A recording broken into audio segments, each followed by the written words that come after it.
The modern world is built to break your attention. Centuries back, a Roman emperor dealt with his own form of chaos. He wrote a note to himself in his private journal. "You have to construct a life," he said, "where the mind isn't pulled apart, where it's brought back together into itself." That was Marcus Aurelius, and his approach to philosophy. It acts as a kind of antidote. For this age we're in now, this distracted age, this isn't just history, it's a necessary skill for right now. There are 20 routines, ancient ones. Specific, they let you rebuild your focus systematically, make it unshakable. These aren't tips, they're tools, made in a time when the highest discipline was mastering your own mind. The central idea is straightforward, but it changes focus. It isn't about quieting the noise outside, it's about taking command of the world inside your head. Your environment, the one you're in right now, how is it shaping what you think? The first thing you think about when you wake up, for most people, it's a reflex. You reach for the phone, you check the notifications, the emails, all the demands waiting before you've even gotten up.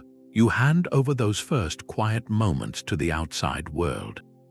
The Stoics had a different idea for a first act. They called it the premeditatio malorum, the premeditation of evils. That sounds severe, grim even. But the translation can be misleading. It wasn't about pessimism, it wasn't about fear. It was a cognitive rehearsal, a calm, deliberate visualization of the day's possible disruptions. The point was to disarm them, not to dread them. Seneca wrote about this. He advised his friends to rehearse life's trials in their mind, to see them plainly and in advance. Why? Because if you've already walked through a scenario calmly in your thoughts, its power to shock you, that power evaporates. It can't derail your focus in the real moment. It's like a fire drill. You don't run a fire drill because you expect a fire today. You do it so that if the alarm ever sounds, your response is practiced. It's focused, automatic, not a panicked scramble. The morning premeditatio is that mental fire drill. Take a practical example. Your day has a potentially stressful meeting.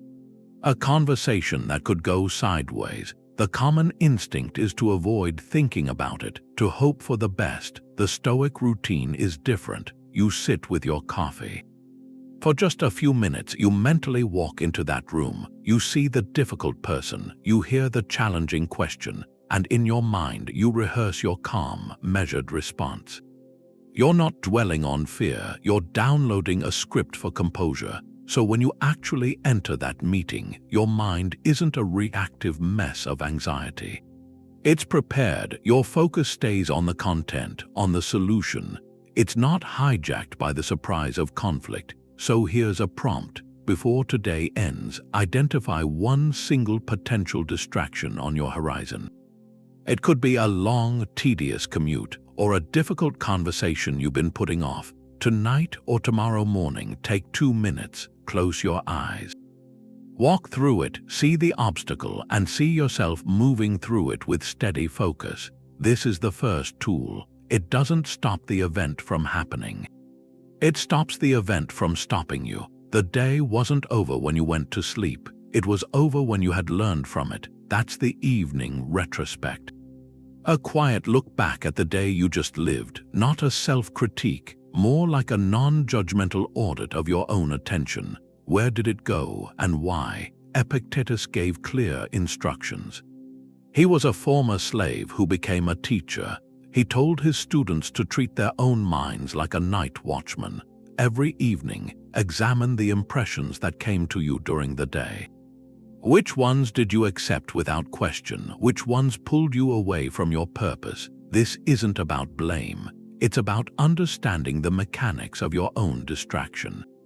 The practice is 3 simple questions. You can ask them in your head or jot a few words down. First, what broke my focus today? Be specific but gentle. Maybe it was the ping of a group chat that spiraled into 20 minutes of scrolling, or an internal trigger, a wave of worry about a future task that shattered your concentration on the present one.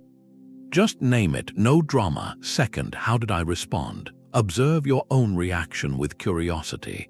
Did you dive into the distraction? Did you try to resist but feel a pull you couldn't ignore?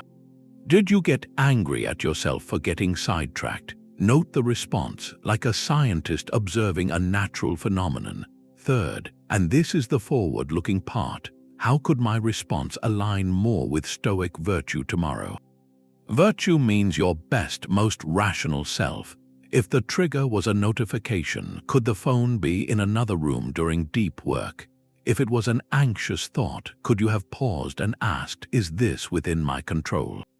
You're not crafting a punishment, you're designing a better strategy. Consider a practical example. Say you lost 40 minutes after lunch to social media. The evening review isn't, I'm so lazy, I wasted time. It's, my focus broke after lunch when I felt mentally tired. I responded by reaching for my phone as a default habit. Tomorrow, I could align better by taking a 5-minute walk instead of sitting at my desk, or by having a specific, low-energy task ready for that post-lunch slot. The power is in consistency. It transforms random distractions into data points. Over time, you see patterns. You stop being a victim of your scattered attention and start becoming its architect. So here is a place to start. Tonight, before you sleep, give yourself just 5 minutes. Ask yourself only the first question: what broke my focus today? Identify one single instance. That act of simple, non-judgmental recognition is the foundation. It's how you begin to build a mind that notices its own currents and learns steadily to steer them. Taking a cold shower is training for your focus. This third routine is voluntary discomfort. The Stoics had a name for it, askesis. It's a form of practice, but you're not practicing for an event. You're practicing for your own mind. It's choosing a small hardship on purpose to prove a point to yourself that your concentration doesn't need perfect conditions. This isn't about seeking pain. It's the opposite of that. It's a controlled experiment in resilience. The philosopher Musonius Rufus taught this. He said practicing need and hardship is good. It's like a soldier training in peacetime, so when war comes, he isn't overwhelmed.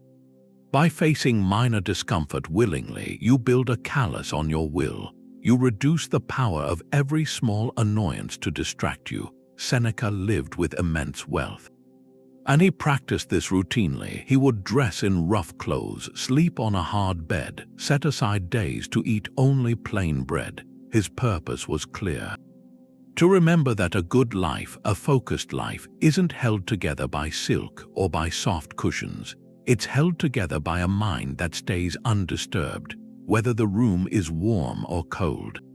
Think of it this way: if your focus only works in a perfectly quiet, perfectly comfortable room, then your focus is fragile. It's a house of cards. The first draft from an open window blows it all over. Voluntary discomfort is opening that window yourself on purpose, so you learn to build with something sturdier. The modern applications are simple, safe. It's not about extreme deprivation. It's about small, intentional choices. Work for an hour in a room that's slightly cooler than you'd prefer. Notice the urge to adjust the thermostat, and then choose to keep working. Take a walk and leave your phone at home. Just walk, feel the impulse to check for messages, and observe it pass. Skip an evening of streaming entertainment. Sit with the quiet or with a book. The goal isn't the activity. The goal is to watch your own mind's reaction to the absence of a comfort it expected. In each of these tiny acts, you're rehearsing a skill. The skill of saying, this condition is not ideal, and I am choosing to continue anyway. You're proving that your attention is not a slave to external ease. This is where willpower is forged, not in grand battles, but in these quiet, daily drills. So here's a challenge for the coming week. Choose one small, habitual comfort. Something you rely on without thinking. It could be that second cup of coffee in the afternoon. It could be the constant background noise of a podcast. It could be the soft chair. Forego it just once, not as a punishment but as an investigation. Pay close attention to what happens in your mind. Does your focus feel weaker? Or does it perhaps discover a new kind of strength in the simplicity? That observation is the entire point. My boss might be angry with me. That thought can take over an afternoon. You start imagining the conversation, rehearsing what you'll say. Your stomach gets tight. The Stoics had a routine for this. The fourth one, the filter of control. It works right when the thought hits. You take that worry and you run it through a single question. Is this within my control? That's the center of Stoic practice. Epictetus starts his handbook with this. He said some things are within our power and some things are not. What's in our power are things like our opinions, what we pursue, what we want, what we avoid. Our own actions. Everything else is not in our power. Your body, your possessions, your reputation, what other people say or think, those are externals. The filter creates a clean split. Think of it like triage for your thoughts. A distracting worry shows up. You don't get into the story of it, you just diagnose it. Is the thing I'm worried about something I can actually change right now? If the answer is no, you give it a label, external, and you consciously let go of it.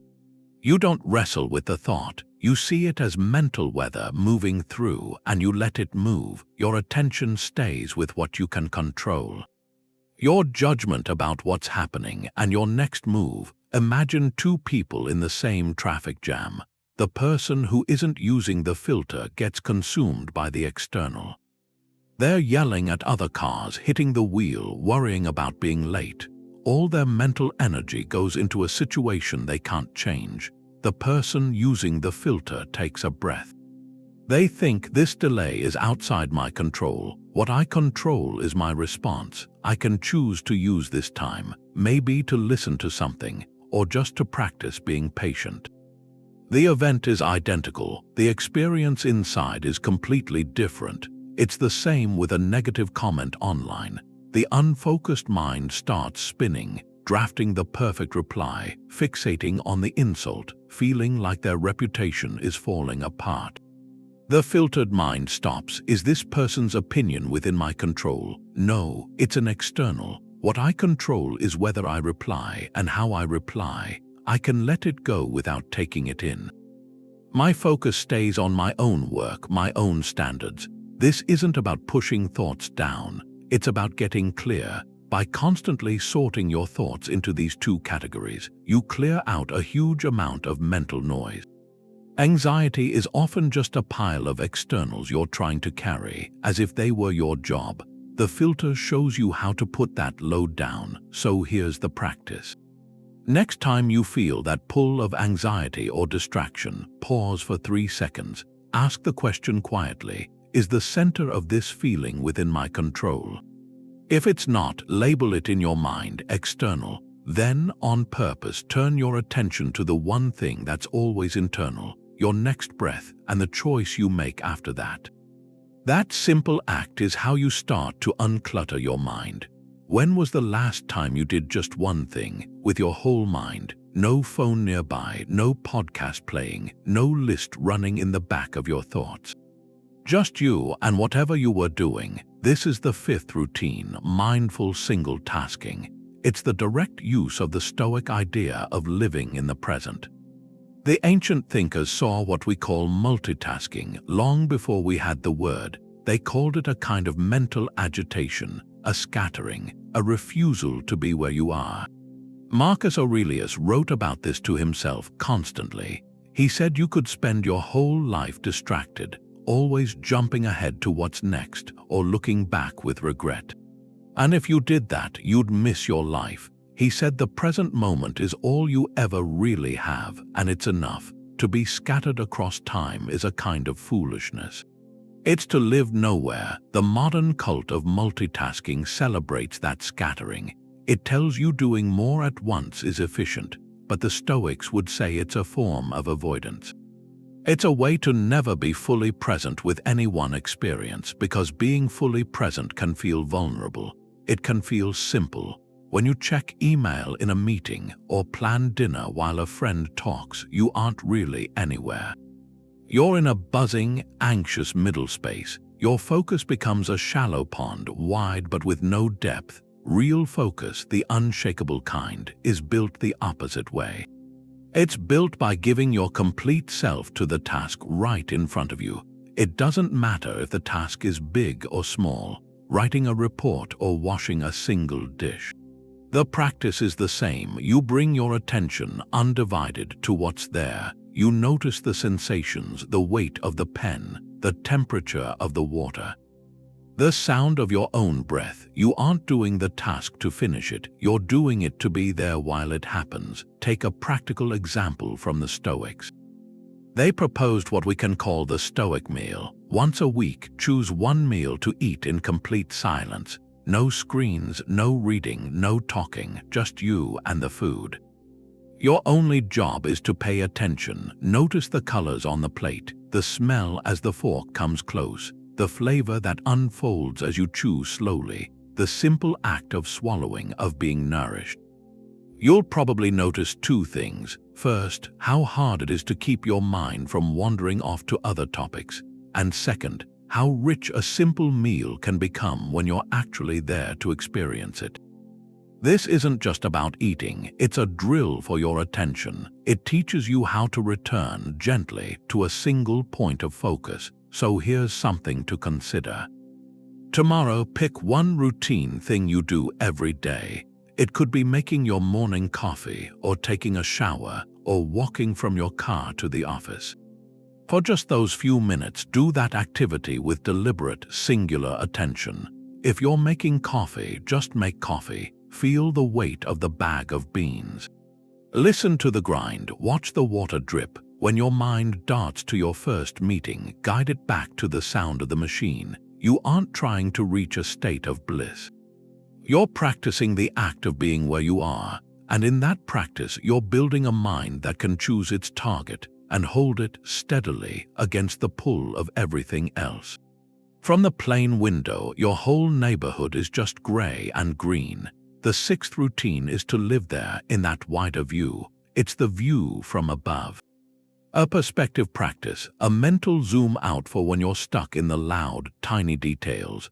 The Stoics used this to shrink anxiety down to its real size. Marcus Aurelius was a master. In his private writings, he'd remind himself to look from a higher vantage. He wrote about watching the forum from a hilltop, people swarming like ants. He thought about the sweep of time, the generations before and after. His own worries, even the empire, started to look small against that, not to feel insignificant. To gain clarity, when you see your life as one point in a vast story, a rude email or a missed deadline loses its gravitational pull. It's a cognitive lever. It mechanically lowers the emotional volume of a distraction. Take a modern moment. You open your inbox to 100 unread messages. Your chest tightens. That buried feeling is immediate. Now you activate the view from above. Close your eyes for 10 seconds. Picture the planet turning in space, your continent, your country, your city. Your building and you at that desk. From that distance, the inbox is invisible. A tiny data point in one life on a world of billions. You open your eyes. The inbox is still there, but the feeling of being buried by it has often lifted. Your focus can return to the one message you can actually answer right now. Or social drama, a comment, a slight, a misunderstanding that feels huge and personal. Apply the view. Ask yourself, in the long story of human connection, what chapter does this moment occupy? Is it a turning point or a footnote? From the perspective of your entire life's narrative, does this interaction define your character or just test your patience? This zooming out creates space, and in that space you regain the ability to choose your response instead of being hijacked by reaction.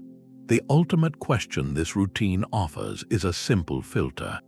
When any problem feels all-consuming, pause and ask it, Will this matter in a year to the cosmos? The answer is almost always a gentle, freeing no that doesn't make the task unimportant. It frees you to approach it without the crushing weight of false urgency. You can focus on the work itself, not the storm of emotion around it. So next time a worry balloons to fill your whole mental sky, try this. Stop, take one deep breath, and in your mind pull the camera back. See your day as a scene in a longer film, your challenge as one thread in a vast tapestry. From there, you can see what truly needs your attention and what was only ever noise. What would a perfectly focused version of you do right now? That's the 7th routine. The contemplation of the ideal sage. For the Stoics, this wasn't fantasy. It was a functional tool. They'd pick a historical figure, someone known for wisdom and integrity. Socrates, Cato, they'd hold that person in mind as a living standard. In moments of confusion or temptation, they'd pause. They'd ask a simple question. What would the sage do here? Seneca wrote about this. He talked about having an exemplary figure as a guardian for his soul. Choose a model, he said. Keep them before your eyes as you live and as you work. This wasn't about imitation. It was about invoking an internal compass when your own judgment feels clouded. By distraction, by emotion, you consult this imagined, clearer version of yourself. You bypass the noise, you go straight to the principle. It's a mental shortcut. A shortcut to your own highest values. You don't debate philosophy in the heat of the moment. You just ask the question. The answer that arises is almost always aligned with focus. With virtue, it points toward action, not avoidance, toward discipline, not indulgence. Take a common work scenario. You sit down to write a difficult report. The blank screen is intimidating. The impulse is to check the news, to scroll through social media, to do anything but start. This is where the routine activates. You pause, you take a breath, and you ask, what would my ideal, focused self do right now? That version of you doesn't feel the temptation as a command. It sees the task as the next necessary thing. It would likely begin by writing a single sentence, any sentence. The action itself is the answer. By asking the question, you step into that comma mindset. More decisive, you become the person who starts. The power isn't in the historical figure. It's in the act of projection. You are calling forward qualities you already possess. Qualities that are muted by distraction. You are giving your better nature a voice, a vote in the moment of decision. So here's a prompt. Before the day ends, identify one single quality of your ideal, focused self. It might be patience during a frustrating conversation. It might be decisiveness in choosing the next task. It might be calm persistence in the face of a boring chore. Then for just one task, one interaction, embody that quality fully. Act as if you are that person. Notice what changes, not in the outcome, but in your own sense of agency.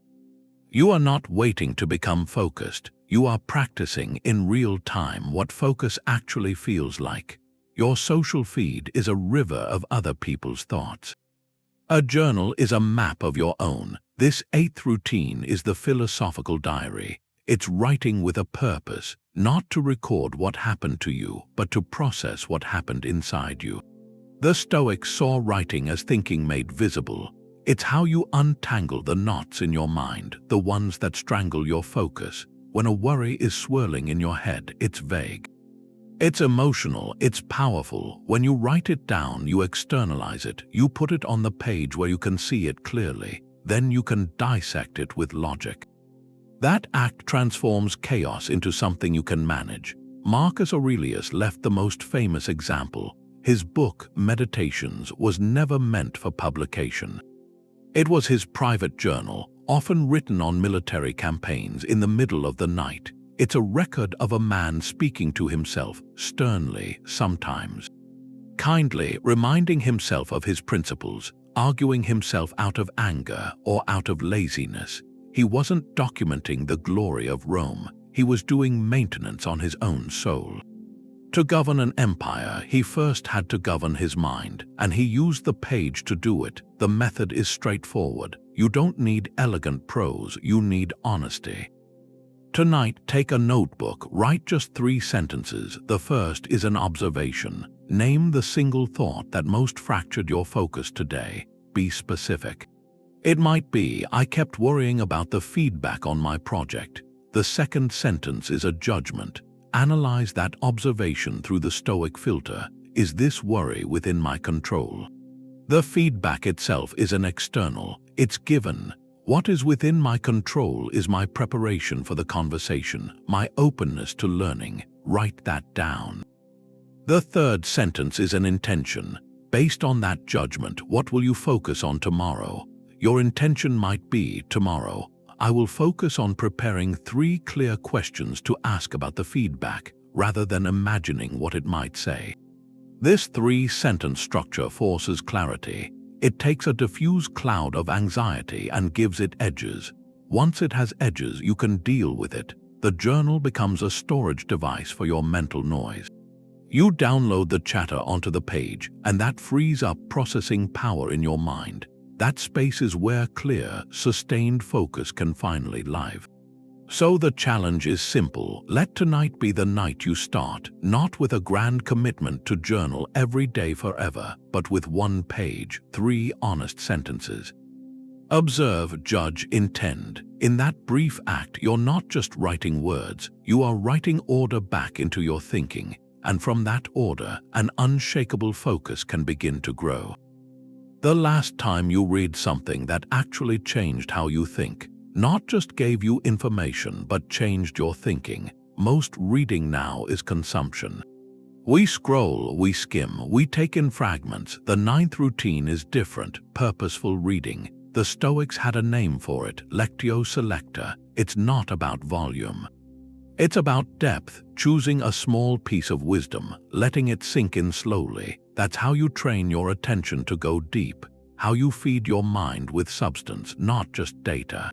Seneca wrote about this in his letters. He warned against flitting from book to book. He said it's better to digest a few great works thoroughly instead of sampling many. To digest, that's the key. Take the material in, break it down, let it become part of you. This reading is a deliberate act, a focused act. It's a gym workout for your attention span. You're not just moving your eyes across a page, you're engaging in a dialogue, a silent dialogue with a thinker, someone from 2,000 years ago. Here's how it works in practice. You choose a short passage, a paragraph from Marcus Aurelius, a few lines from Epictetus. You set a timer, 5 minutes. You read the passage once, slowly, then you close the book. You sit in silence for 2 minutes. You reflect on one question. How does this idea apply to a challenge I'm facing right now? Not a theoretical answer, a personal connection. The goal is to move the wisdom from the page into the fabric of your day. For example, you read Marcus Aurelius, reminding himself that the obstacle is the way, that a difficulty is not a block. It's the very path forward. You close the book, you think about the project at work, the one that feels stalled, and instead of seeing the obstacle as a reason to get distracted or to give up, you see it as the central task. Your focus shifts from avoiding the problem to engaging with it. That's the transformation. The reading didn't give you a new fact, it gave you a new lens. This practice builds a mental muscle. The muscle of sustained, reflective thought. In a world of notifications and headlines, your mind gets conditioned to jump. Purposeful reading conditions it to stay, to ponder, to follow a single thread of an idea down into its meaning. That capacity transfers to every other task. When you can hold your attention on a complex sentence for 2 full minutes, holding it on a spreadsheet or a creative project becomes easier. So a simple way to begin. Tonight, select one Stoic quote, just one. Write it on a small card or type it into your phone. Carry it with you tomorrow. In the idle moments, the waiting moments, pull it out, read it again, not to memorize it, but to question it. Ask it, what are you asking of me today? Let that short engagement be an anchor point for your attention, drawing it back from the scattered sea of information to a single, solid point of reflection. The ping of a notification, your brain has learned to obey it. Your head turns, your hand moves. It happens in less than a second. This 10th routine is about inserting a space into that instant. The pause before reacting. The Stoics called it the guarded impulse. It's the thinnest slice of time you can master, the moment between what happens and what you do. That gap is where your freedom lies. It's the birthplace of choice and the death of automatic distraction. Epictetus gave us the core idea. We are disturbed not by events, but by our judgments about them. That judgment forms in a flash, the automatic thought that says this is urgent or this is insulting, but it's not instantaneous. There's a microsecond of space. A crack in time. This routine is about widening that crack by training yourself to insert a single, deliberate pause, one conscious breath. In that quiet space, you intercept the automatic script. You stop being a reactor, you become a decider. Think of it as a mental airlock. The external stimulus enters the first chamber, the loud noise, the angry email, the buzzing phone. In your old habit, the inner door would fly open immediately, letting the chaos flood into your mind, triggering your stress, your scrolling. The pause is you closing that first door.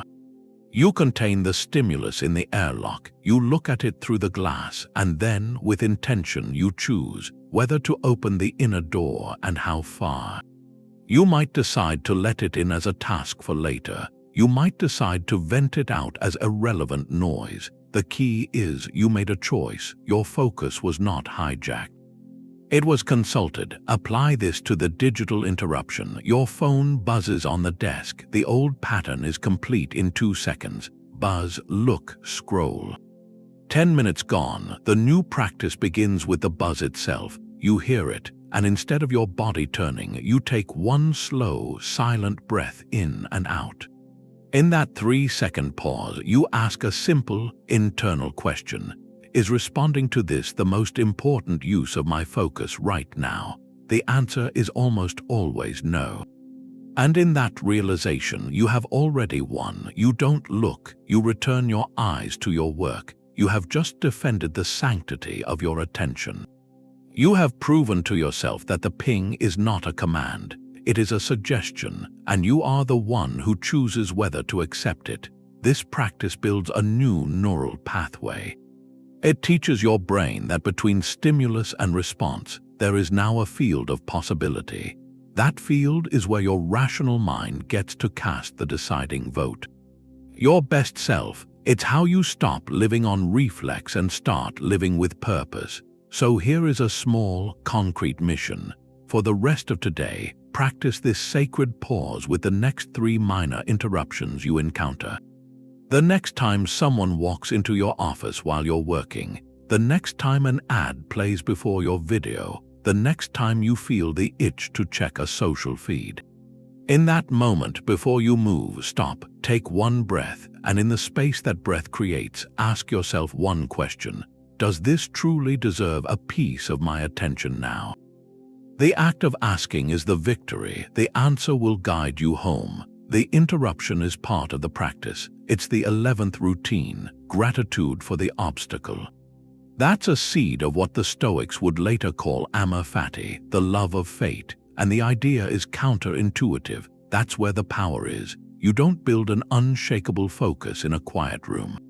You build it in a noisy one. Every distraction, every setback, it's not a failure of your environment. It's the training material. It's the weight you lift.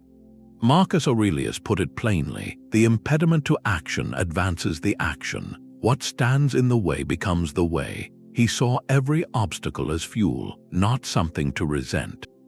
It's the substance you use to forge a better mind. This is the precursor, loving your fate. You start by not fighting the reality of the interruption. You accept it as the day's curriculum. Your focus isn't broken by the phone call, the urgent request. It's tested by it, and in that test, it finds its strength. Think of your workday, all the fire drills, unexpected problems, last-minute changes. The common story is that these ruin your deep work. They shatter your flow. The Stoic reframe is different. Each fire drill is a pop quiz, in calm, in refocusing. It's a live exercise. The moment the alarm sounds, you have a choice. You can react with frustration, your mind splintering into complaint, or you can see it as the main event. This, right here, is the practice. Your job is to take the chaos and sort it. With a steady mind, what's the true priority right now? What's the first, smallest step?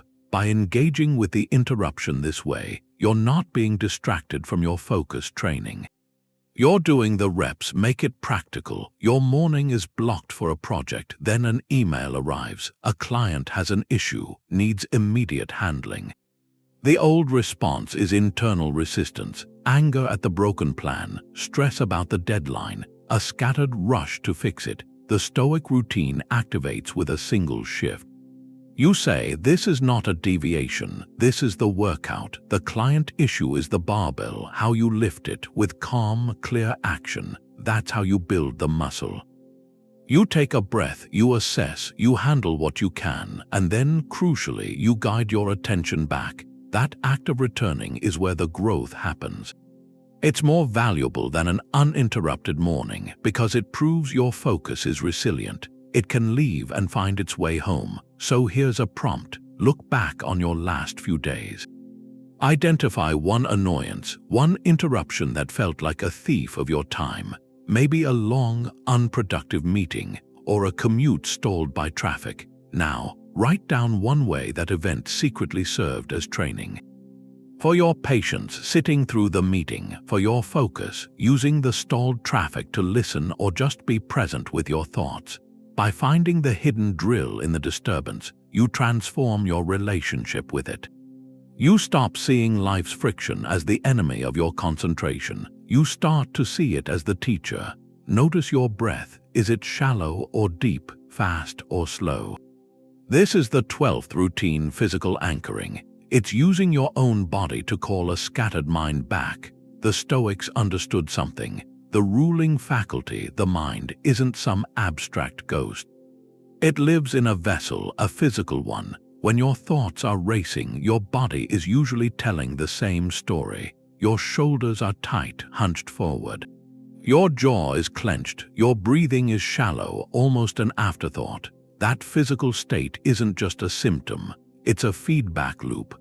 A tense body tells a frantic mind there's an emergency. It feeds the cycle. The practice is somatic awareness, using the physical sensation of your body or the rhythm of your breath as an anchor. When you feel pulled into mental noise, you don't argue with the thoughts. You shift your attention to something simpler, the feeling of your feet on the floor, the weight of your hands, a single, deliberate breath. This isn't about perfect relaxation. It's about creating a point of return, a home base for your focus. Marcus Aurelius reminded himself to tend to the body with simplicity, not for vanity, but because it houses the mind. He wrote about stepping outside his own thoughts and into his senses, to hear, to see, to feel the world directly, not just through the filter of anxious narration. This is the Stoic application of the mind-body link. You care for the vessel so the captain can see. Here's how it works as a micro-habit. Set a quiet reminder, maybe on the hour. When it chimes, that's not a signal for a new task. It's a cue for a reset. For 10 seconds you stop. You notice your posture. Are you slumped? Are your shoulders up by your ears? You consciously let them drop. You take 3 slow breaths, in through the nose, out through the mouth. You aren't trying to solve anything.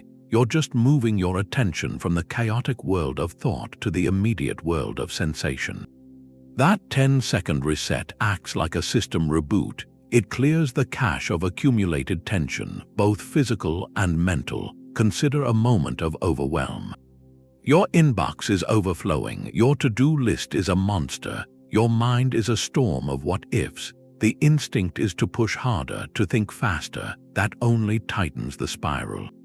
The physical anchor offers a different path. You lean back in your chair, you place both feet flat on the ground, you feel the solid support of the floor. You take one deep breath, and on the exhale you release the tension. In your forehead, your jaw, your stomach. You don't do this to escape the work. You do it to arrive at it fully, to meet the chaos with a steadier presence. From that anchored state you can choose one thing, just the next single action. Your focus has a foundation again, so here's a prompt. For the next time you feel mentally fragmented, give yourself 30 seconds, close your eyes if you can. Start a quiet scan from your feet upward. Feel your toes inside your shoes, the weight of your legs on the chair, the rise and fall of your chest, the space between your eyebrows. Don't change anything, just observe. This simple act of somatic mapping pulls you out of the abstract future and into the tangible now. And from that quiet, anchored place, you can see what truly needs your attention. Not the storm of everything, but the first step of something. There's this idea of an inner citadel, a central courtyard in your mind. No external event can get in without your permission. That's the 13th routine, defining that space. It's a visualization, a mental architecture for your focus. For the Stoics, this wasn't just poetry. It was a practical defense. Marcus Aurelius wrote about it. He talked about retreating into the little citadel of his own mind, the one place outside chaos could never breach. He said inside there you find tranquility, immediate peace. The citadel is a metaphor for your core judgment, the part that observes, that chooses, that stays calm while the world shouts outside the walls. Think of it like this: the day's distractions are a siege, the news alerts, the flood of opinions, the urgent demands. They're all forces pounding at the outer gates of your attention.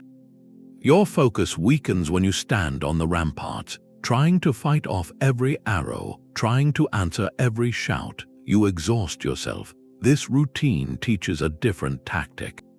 You don't fight on the walls, you retreat to the center, to the quiet courtyard. You let the noise rage outside, and from that calm, central space, you decide what, if anything, merits a response. You grant no entry to panic or to rage. You assess things from a place of undisturbed reason. Apply it to the modern siege, the toxic news cycle, a wave of social media outrage. The common reaction is to get swept into the emotional current, to retweet in anger, to refresh the feed obsessively. Your attention is completely captured. Taken hostage by the external storm, the citadel practice is a way out. When you feel that pull, you pause, you close your eyes for a moment, and in your mind you see yourself walking away from the noisy battlements. You go down a quiet corridor, you push open a heavy door, and you step into your own inviolable space. What does it look like? Maybe it's a sunlit library, a still garden at dawn, a simple, quiet room with a single chair. The details are yours to design. The feeling is universal, it's safety, it's sovereignty. From there, you can look at the news headline, you can consider the angry post, and you can ask from this place of calm, what does this information truly require of me? Does it require my outrage or my understanding, my impulsive comment or my silent reflection? You're no longer reacting from within the storm, you're responding from a fortress of your own making. This visualization does something. It creates a psychological distance between the stimulus and you. It reinforces that you are not your thoughts, and you are certainly not the chaotic thoughts of others. You are the observer in the quiet center, the one who holds the keys to the gate. So here's a prompt. Sometime today, give yourself just 1 minute. Find a quiet spot if you can. Close your eyes and build your citadel. What does the door feel like when you touch it? Is the air inside cool or warm? Is there a sound, perhaps only the sound of your own breath? This isn't escapism. It's the deepest form of engagement. It's returning to the source of your own focus before you spend it on the world outside. When you open your eyes, carry that sense of inner space with you. Let it be the ground from which your attention grows, unshakable for the rest of the day. You have a limited number of days. How many do you want to spend distracted? This is the 14th routine, the mortality reminder. The Stoics had a phrase for it, Memento Mori. Remember, you must die. It can sound stark, but the point isn't to create fear. The point is to create focus. It's a tool for cutting through the fog, for seeing what actually matters. Seneca wrote an essay on the shortness of life.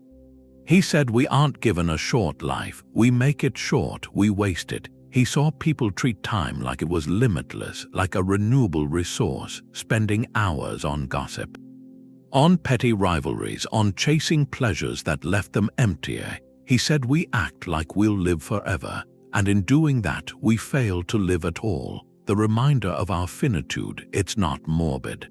It's clarifying. It's the ultimate filter for your attention. When you hold in mind that this day, this hour, is one of a finite number, a question comes up with new force. Is this worthy of my life? And for so much of what clutters our minds, the answer becomes a clear, gentle no. This awareness doesn't paralyze you, it prioritizes you. It gives you the courage to ignore the noise, because the noise is literally a waste of your life. Think about two people with a free hour. One carries no reminder. The hour feels abundant, indefinite. They might default to the easiest distraction, scrolling through a feed, clicking on videos, letting the time dissolve. There's no urgency. The hour passes and it leaves no trace. The other person holds the memento mori lightly in mind, not with heaviness but with a quiet understanding. This hour is a gift, one I will never get back. How should I use it? They might call a family member for a real conversation. They might open a book they've been meaning to read. They might take a walk and just notice the world, or work on a project that gives them purpose. The activity isn't the point, the quality of attention is. 1 hour is spent in distraction, the other is spent in life. The practice is simple. It's a question you learn to ask in moments of decision, especially at the start of a low-value activity. Before you open that app, before you dive into that cycle of worry, pause for one breath and ask, is this how I want to spend a piece of my irreplaceable life? You don't need a dramatic answer, just the asking changes the landscape. It pulls you back from automatic pilot. It returns the steering wheel to your hands. This routine turns time from an abstract concept into your most precious currency. And when you know the value of your currency, you stop spending it on junk. You become fiercely protective of it. Your focus becomes unshakable, not because you have more willpower, but because you have more clarity. You see the distraction for what it truly is. A thief of your one and only life, and you simply choose more and more often not to let the thief in. You spend a lot of mental energy wondering what others think. It's a deep distraction, a tax on your focus. The 15th routine is about this, cultivating indifference to praise and blame. It's not about being cold. It's about detaching your sense of worth from other people's opinions. Those opinions are externals, and chasing them is a full-time job that pays in anxiety. The Stoic insight is simple. Your job is to act with excellence for the sake of the act itself. The applause or the criticism that comes after isn't part of the job. It's whether it passes. Your focus has to stay on what you control, your effort, your integrity, your intention. When you tie your peace of mind to getting praise, you hand your inner compass to a crowd. And a crowd has no compass, it has moods. Epictetus gave practical advice. He told his students to behave at a banquet as if their only concern was their own conduct. Eat with moderation, speak with kindness, participate with grace. Do it because it's right, not to get a compliment. If you get praise, don't let it inflate you. If you get none, don't let it deflate you. Your worth was never on the table for others to judge. It was in the quality of your participation. Apply this to the modern banquet hall. Social media, you craft a post or share some work. The old, distracted mindset is already projecting forward. How many likes will this get? What will that one person think? Will it be enough? You're no longer focused on the sharing. You're focused on the reaction you hope to get. Your attention is split, and so it's weakened. The Stoic practice flips that. Your entire focus goes into the act itself. Is this true? Is this helpful? Is this expressed with clarity and good intent? You post it, and then, as an exercise, you consciously release it. You don't refresh the page. You don't check the notifications. You performed your part with integrity. The likes, the comments, the shares, those are externals now. They're data, maybe, but they're not judges. This indifference isn't apathy, it's liberation. It frees up cognitive bandwidth that was spent on managing perceptions. So here's a prompt. Recall a recent moment where you sought approval. Maybe you dressed for a comment, or phrased an email to please someone, or held back an idea for fear of critique. Now, gently reimagine that moment, but this time, place all your attention on the virtue of the action itself. If you were dressing, focus on feeling comfortable and authentic. If you were writing, focus on being clear and honest. If you had an idea, focus on the value of the contribution. Let the imagined reactions of others fade into background noise. In that mental rehearsal, you might feel a sense of space, a quiet solidity. That's the feeling of a focus no longer pulled by every passing opinion. It's the feeling of standing on your own ground. Your friend is supposed to be here. They're 15 minutes late, and the first thought isn't neutral. It's that they don't respect your time, or maybe something's wrong. You feel that irritation, that little spike of worry, and the book you brought, your focus on it, it's gone. Replaced by a story you're writing in your head right now. This is the 16th routine, the discipline of assent. It's suspending your immediate judgment about what something means. Your focus breaks, but not on the event itself. It breaks on the waves of your own interpretation. Epictetus laid this out. He said impressions, that initial data that hits us, aren't up to us.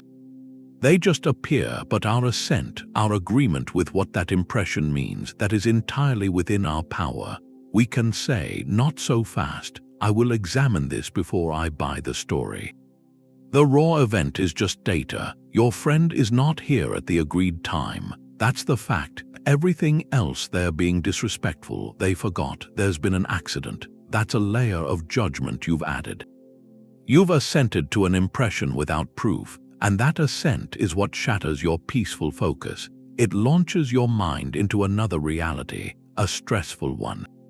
The discipline is to insert a pause between the impression and your endorsement of it, to see the empty chair and say, I perceive this. Now, what are the possible interpretations, the rational ones? Apply it to a modern point of friction. You get a work email. It's brief, no pleasantries, just a demand for an update. The immediate impression might be, this person is angry. They're being rude. That judgment triggers a reaction, a defensive one. Your focus splinters into crafting a justification or seething. The whole project feels fraught. The discipline of assent offers a different path. You look at the email again. You see only the words. You consciously withhold the story about tone or intent. You note the facts. A request for information was made. That is all. From that neutral ground, you can choose a useful interpretation. Maybe they're under pressure themselves. Maybe they're typing on a phone. Maybe directness is just their style. Your chosen interpretation then guides a response, a focused one. It addresses the request clearly without the emotional baggage. Your mind stays on the task, not the drama. This is how you build a mind that isn't yanked around by every seeming slight or obstacle. You become the gatekeeper of your own perceptions.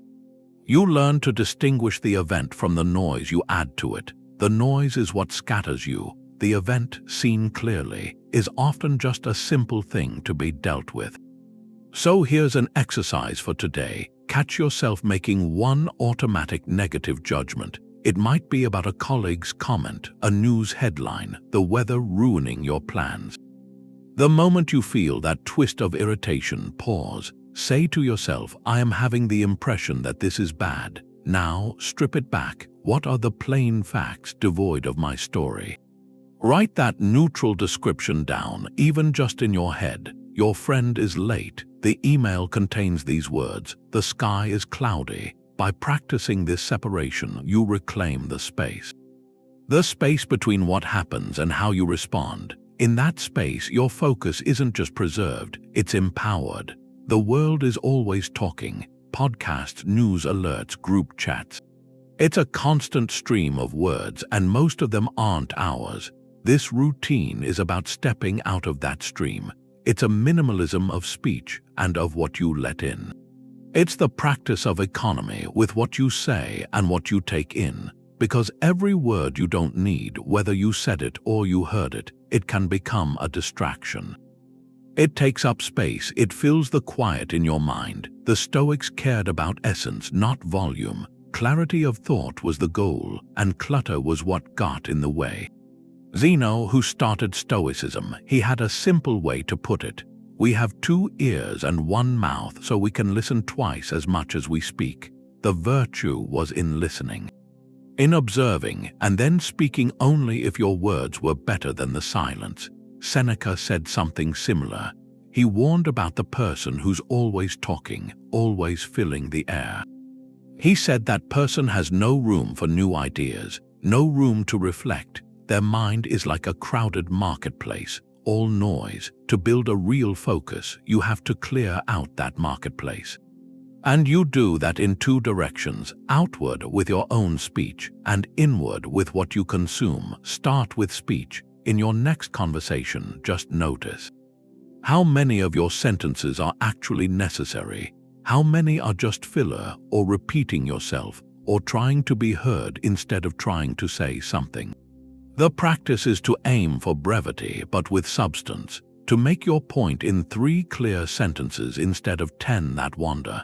This isn't about being short with people. It's about being precise. It forces you to think first, to boil your thought down to what it really is, and that act of boiling it down, that's a workout for your focus. It trains your mind to see what matters and to ignore what doesn't. Then there's consumption, your digital diet, the endless scroll of opinions and hot takes and highlights from other people's lives. This isn't neutral, it's a weight. Every headline, every viral clip, every piece of commentary, it's a tiny job for your brain. It leaves something behind. A kind of mental static, a low hum that makes deep, clear thinking harder. The Stoic move here is conscious curation. It's asking, does this thing really deserve a piece of my attention? Does it make me better or inform me in a real way, or is it just noise pretending to be important? A powerful practice is an information fast. For 1 hour a day, you stop. No consuming other people's words, no podcasts, no news, no social feeds, no audiobooks. You can work in the quiet. You can take a walk in the quiet. You can just be alone with your own thoughts. In that hour, you'll probably feel a craving, an itch to check something, to fill the silence. That itch is the habit you're changing. When you resist it, you get your bandwidth back. You let your own ideas come up. You let your own focus form without anything else in the way. So here's something to consider. Tonight, do a quick audit. Pick 1 source of information you use every day without thinking. It could be a social media feed you scroll out of habit, or a news app you open without even deciding to. Look at it like you've never seen it before. Ask yourself honestly, what kind of attention does this thing ask for, and what kind of insight does it actually give back? If that balance feels wrong, then you've found a leak in your focus. The next step is just to see that leak without judging it, and in seeing it, you start to make a different choice.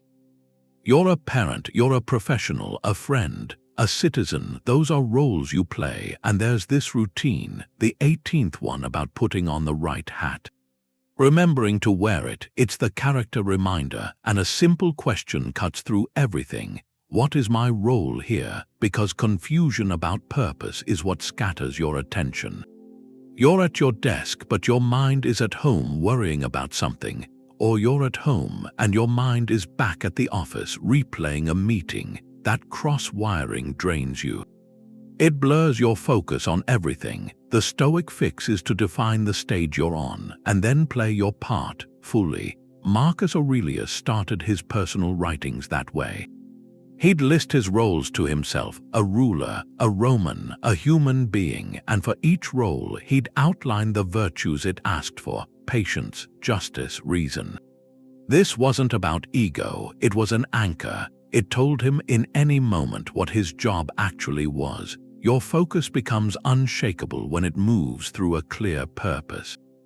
The role defines the purpose, so if you're in a work meeting, your role is professional. Your duty is to contribute, to listen, to solve. Thoughts about dinner or an argument from the morning, those aren't part of that role. They're intrusions from another stage, and by asking, "What is my role here?" you give yourself permission to set those thoughts aside, gently. They belong to a different hat. One you'll put on later. That's how you build mental compartments, not walls of stress, but doors of intention. You move through the day not as one overwhelmed person, but as someone who can shift gears. With clarity, think of a practical transition. You finish work. For a moment, you sit in your car or stand at your front door. That's the ritual space. You consciously take off the professional hat. You acknowledge what you did, and you let the unfinished tasks wait for tomorrow. Then you put on the parent hat or the partner hat. You walk inside. Your duty now is presence, listening, patience. The spreadsheet can't have your attention here because it's not part of this role. That conscious switching, it multiplies focus. It tells your brain what to pay attention to now and what to release. So here's a reflective prompt. Take a moment, write down your 3 core roles. Not everyone, just the 3 most central right now. For each role, name one duty that needs your focus today. For a parent, it might be, listen without distraction during dinner. For a professional, complete the project plan without checking email. For a citizen, read one article about a local issue with an open mind. Keep that short list close. Today, when distraction comes, glance at it. Ask, which hat am I meant to be wearing right now? And let that answer pull your focus back to its proper center.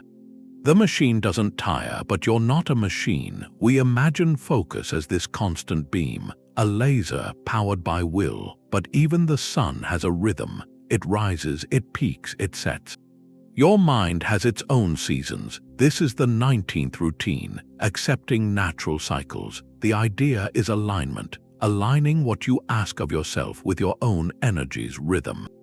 Your circumstance, the Stoic principle, living in accordance with nature, that doesn't just mean forests. It means your human nature, your biology, your personal tide of concentration. And fighting that tide is one of the biggest distractions we create. You sit down late in the afternoon, your mental fuel is low, and you demand a masterpiece. When you can't produce it, you add frustration, self-criticism on top of the fatigue. Now you're distracted by the work and distracted by your feelings about the work. Your focus gets shattered twice. The Stoic acceptance here is practical. It's seeing what is. This hour I am tired. That's not a failure, it's data. It's the current season of my capacity. Then focus becomes the wise deployment of your energy, in phase with that season. Marcus Aurelius wrote about this. Accept what happens by universal nature, he said, and soon you'll accept what happens by your own nature. He saw that resisting your own state was a rebellion against reality. A rebellion you'll always lose. It just drains your power. So what does this look like? It starts with observation, not judgment. For 2 days, just track your energy and focus. No complex charts, just note it simply. Mid-morning, high focus. After lunch, low energy. Late evening, moderate but scattered. You're mapping your personal landscape.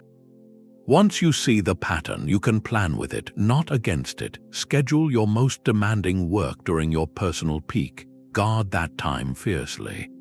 That's your summer for growing big ideas. Then accept that other parts of the day are autumn or spring. Those are for administrative tasks, clearing communication. Organizing, lighter reading when you feel the afternoon slump, that's your winter. That time might be for necessary restoration, a walk, a quiet moment. A task that needs little mental strain. You're not being lazy, you're practicing agriculture of the mind. You don't plant seeds in frozen ground and rage at the sky for no harvest. You plant when the season is right. The reflective prompt is this: for the next 48 hours, be a gentle scientist of yourself. Carry a small note. Physical or digital, 3 times a day, maybe mid-morning, after lunch, late afternoon, pause for 10 seconds. Ask on a scale from 1 to 5, what's my capacity for deep focus right now? Just note the number, don't judge it, don't try to change it. This isn't about fixing yourself, it's about knowing yourself. By the end of the second day, you'll have a simple map. A powerful map. It shows you where the fertile ground in your day really is. And from that knowledge, you can stop wasting energy, stop fighting the weather inside your own mind. If I had to write the story of my life right now, the chapter for this year, this is the last routine, the 20th one. It's the contemplation of your whole life. The ultimate zoom out, the grand review. You step back from the daily grind, the weekly focus struggles, and you look at the entire arc. You ask one simple question. Is all this daily discipline building a life I can be proud of? A life of virtue? It's the macro version of the evening review, to make sure your focus isn't just for productivity. That it's a brushstroke in a meaningful portrait. Seneca wrote about this. He said to review your life as if from the end, to look back over the whole narrative, not just the last day. He said you should call your life to account, see if your actions have been scattered, or if they form a coherent whole, a life aligned with wisdom, courage, justice, moderation. When you see your life as a single story, the petty distractions lose their power. The rude comment, the missed deadline, the social media envy, they shrink to footnotes. They aren't the plot is the person you are becoming through how you handle those things. This practice is a scheduled reflection, a quarterly or yearly life review. It's not a to-do list audit, it's a values audit. You find a quiet hour, you look back over the last season, and you ask, how did I spend my attention? My most precious resource, did I invest it in things that align with my deepest values, or did I fritter it away on noise? You're looking for patterns. Not to condemn yourself, to course correct, to ensure your daily focus is building a legacy you respect. Take a practical example. Your quarterly review might show you spent an enormous amount of mental energy worrying about your professional reputation. Scrolling LinkedIn, comparing your progress, crafting the perfect post. But your core value, the one you wrote down, is contribution, making a real difference. Seeing that gap is clarifying. It shows your focus was captured by an external praise instead of being directed toward an internal good, your own excellence and service. That awareness alone changes your aim for the next quarter. So here's the final prompt, the one that ties all the routines together. Sketch a brief table of contents for your ideal life story. Not in detail, just the chapter titles. What are the major themes? Love, learning, creation, service, discovery. Then look at today with all its tasks and distractions. Ask yourself, which chapter does my focus today contribute to? If you spent the day anxiously refreshing emails, that might be a page in a chapter called Seeking Approval. If you spent it fully present with a loved one or deeply engaged in a creative problem, that's a page in a chapter called Connection or Mastery. This final contemplation is the anchor for all the others. It's the reason you do the morning preparation, the evening review, the voluntary discomfort, the filtering of control. It ensures that your unshakable focus isn't just a personal performance trick.